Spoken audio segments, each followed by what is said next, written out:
Hello students, hi Purvi और behalf of personal duty channel. आज हम लोग क्लास 9 बायोलॉजी का एक topic what is cell made up of, cell किससे बनी है और what is the structural organization of the cell, cell का स्ट्रक्चरल ऑर्गेनाइजेशन क्या है, यानी सेल का स्ट्रक्चर क्या है। सो वह हम डिस्कस करेंगे। We saw about that cell have the special component called organelles. हम लोगों ने ऊपर देखा कि सेल में एक स्पेशल कंपोनेंट होता है जिसे हम बोलते हैं organelles. However it is a cell organize. इससे ये पता चलता है कि सेल ऑर्गेनाइज है। If we study a cell under a microscope we would come across 3 features in almost. अगर हम सेल को माइक्रोस्कोप के अंडर स्टडी करें तो हमें उसके 3 फीचर दिखेंगे इन ऑलमोस्ट एवरी सेल, हर सेल के अंदर, that are plasma membrane, nucleus and cytoplasm. ये तीनों सभी सेल्स में सेम होते हैं। All activities inside the cell and the interaction of the cell with its environment are possible due to this feature. So cell के अंदर जितनी भी एक्टिविटी होती है इन्वायरमेंट की वजह से या किसी दूसरे सेल की इंटरेक्शन की वजह से, तो वो सब इसी एक्टिविटी इसी फीचर पर बेस्ड है। फीचर से plasma membrane, nucleus and cytoplasm. So यहाँ पर हम सभी चीज़ों को एक एक करके पढ़ने वाले हैं।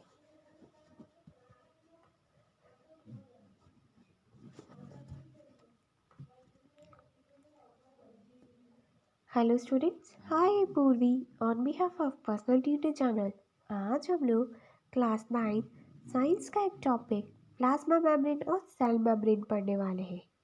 प्लाज्मा मेम्ब्रेन क्या होती है और सेल मेम्ब्रेन क्या होती है, इसको स्टार्ट करते हैं। This is the outermost covering of the cell that separates the content of the cell from its external environment.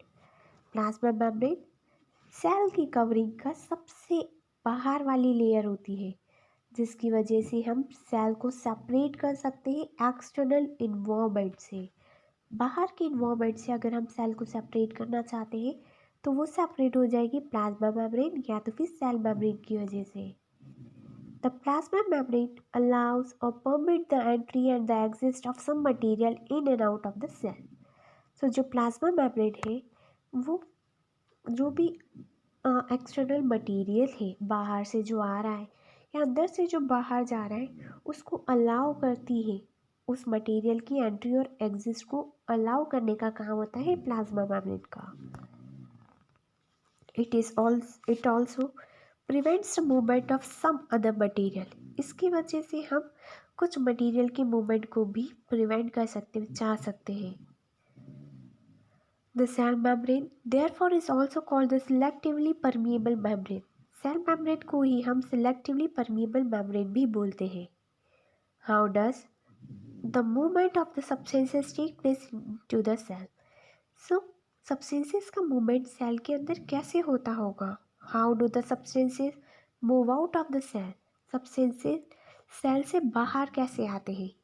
In questions के आंसर हमें इसी वीडियो में मिलेंगे। Some substances like CO2 or oxygen can move across the cell membrane by the process of diffusion. कुछ substance जैसे कि यहाँ पर 2 सब्सटेंस की बात हुई है, कार्बन डाइऑक्साइड एंड ऑक्सीजन, ये दोनों ही गैसेस हैं। तो ये सेल मेम्ब्रेन के अंदर डिफ्यूजन प्रोसेस के थ्रू अंदर और बाहर कर सकते हैं। We have studied the process of diffusion in the earlier chapter. पिछले चैप्टर में हम लोग डिफ्यूजन प्रोसेस को बहुत डीपली पढ़ चुके हैं।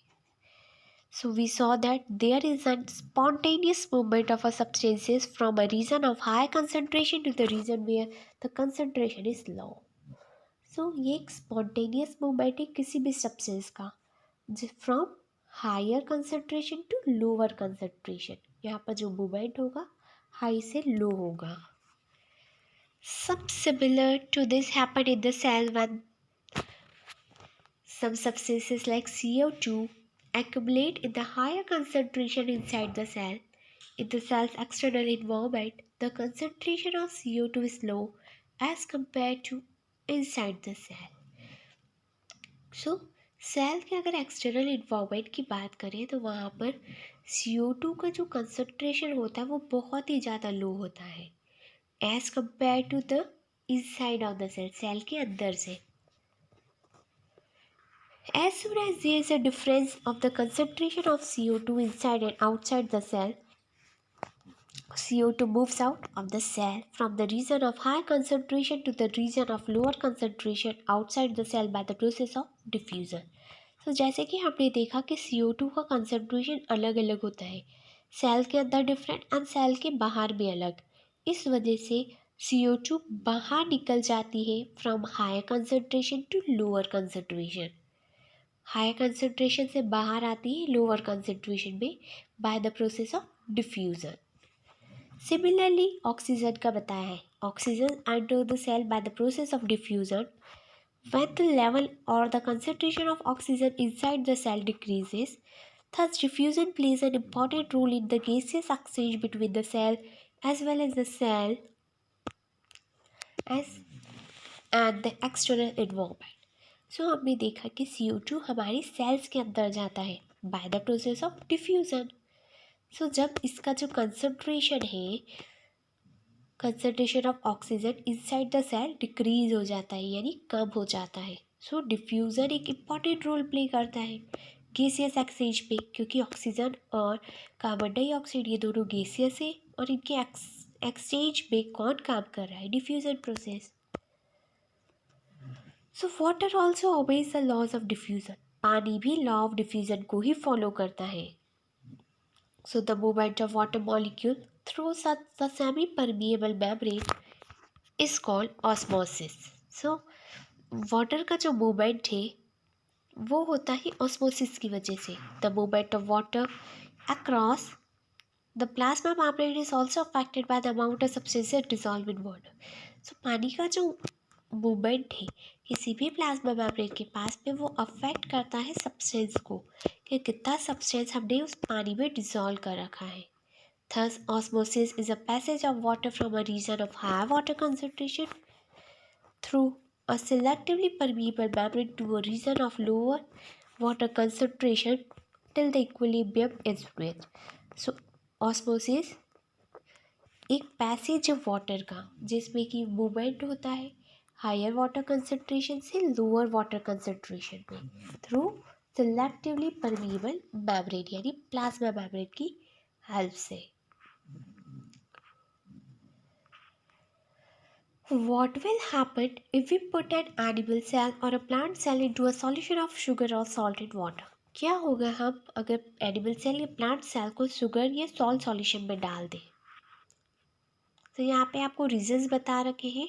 One of the following 3 things could happen, तीन में से यहाँ पर 3 सिचुएशन दे रखे, उनमें से कोई भी एक सिचुएशन हो सकती है।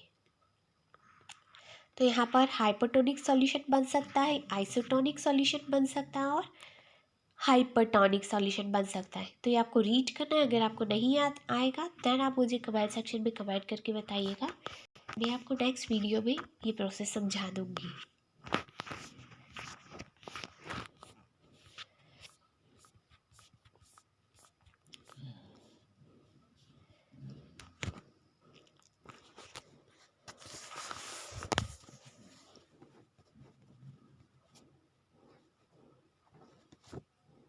हेलो स्टूडेंट्स, हाय पूर्वी on behalf of personal tutor channel. आज हम लोग क्लास 9 साइंस का एक टॉपिक सेल वॉल पढ़ने वाले हैं। सो स्टार्ट करते हैं। Cell wall. Plant cell in addition to the plasma membrane have the another rigid outer covering called the cell wall. Plant cells जो होती है उनमें प्लाज्मा मेम्ब्रेन के अलावा भी एक रिजिड आउटर कवरिंग होती है, एक हार्ड कवरिंग होती है जिसे हम बोलते हैं cell wall. So the cell wall lies outside the plasma membrane. Cell wall plasma membrane के बाहर वाली लेयर होती है। The plant cell wall is mainly composed of cellulose. तो जो प्लांट की जो सेल वॉल है वो बनी हुई है सेलुलोज से। And cellulose is a complex substance and provide the structural strength to plant. Cellulose एक कॉम्प्लेक्स सब्सटेंस है जिसकी वजह से प्लांट्स का एक स्ट्रक्चर मेंटेन किया गया है, स्ट्रक्चरल स्ट्रेंथ देता है प्लांट को। When a living plant cell loses the water through the osmosis, there is a shrinkage or the contraction of the content of the cell away from the cell wall. जब कोई भी plant cell अगर water को loss करता है osmosis process की वजह से, तो वहाँ पर श्रिंकेज होता है, यानी वो श्रिंक हो जाता है। So this phenomena is known as plasmolysis. इस फिनोमिना को हम बोलते हैं plasmolysis. We can observe the phenomena by performing the following activity. यहाँ पर ये फिनोमिना आपको एक एक्टिविटी से समझा रखा है। सो एक्टिविटी 5.6 है, mount the peel of the rhoeo leaf in the water on a slice and examine the cell under the high power microscope. हमें एक रियो लीफ लेनी है पानी के अंदर एंड उसको हाई पावर माइक्रोस्कोप में आपको चेक करना है। Note the small green granules called the chloroplast. So वहाँ पे जो स्मॉल ग्रीन ग्रैन्यूल्स रहेंगे वो है chloroplast. They contain a green substance called chlorophyll. Chloroplast में ही एक ग्रीन सब्सटेंस होता है जिसे हम बोलते हैं chlorophyll. Put a strong solution of sugar और salt on the mountain leaf on the slice. फिर हमें उसी सॉल्यूशन में, शुगर या सॉल्ट सॉल्यूशन में हमें माउंटेन लीफ को डालना है। Wait for a minute and observe under the microscope. What do we observe? हमें कुछ मिनट वेट करना है और चेक करना है कि हम क्या ऑब्जर्व करते हैं। Now place some rhoeo leaves in the boiling water for few minute. फिर रियो लीव्स को हमको गर्म बॉयल पानी में रखना है। दिस किल्स द सेल्स, जिसकी वजह से सेल्स मर जाएगी। Then mount one leaf on the slice and observe it under the microscope. फिर हमें वो लीफ स्लाइस पर लेनी है और माइक्रोस्कोप के अंदर देखना है। Put a strong solution of sugar or salt on the mountain leaf of the slice, wait for a minute and observe it again. What do we find? That plasmolysis occur now? कि यहाँ पे plasmolysis हुई है? So, what do we infer from this activity? It appears that only living cells and dead cells are able to absorb water by osmosis. हम ये देखते हैं कि सिर्फ living cell, dead cells capable नहीं होते कि वाटर को absorb कर सके। Cell wall permits the cell of a plants, fungi and bacteria to withstand very dilute external medium without the bursting. In such media, the cell tends to take up the water by osmosis. So in सब media में जो cells हैं वो water को ले लेती by osmosis. The cell swells, जो cells फूल जाती है, building up the pressure against the cell wall. Cell wall में एक प्रेशर बन जाएगा। The wall exert an equal pressure against the cellulose cells because of their wall. Such cells can withdraw such greater changes in the surrounding media than the animal cell. So, बच्चों ये था इस video का content. अगर आपको इस video से related कोई भी डाउट है तो आप मुझे कमेंट सेक्शन में ज़रूर कमेंट करके बताइए। Thank you, have a nice day.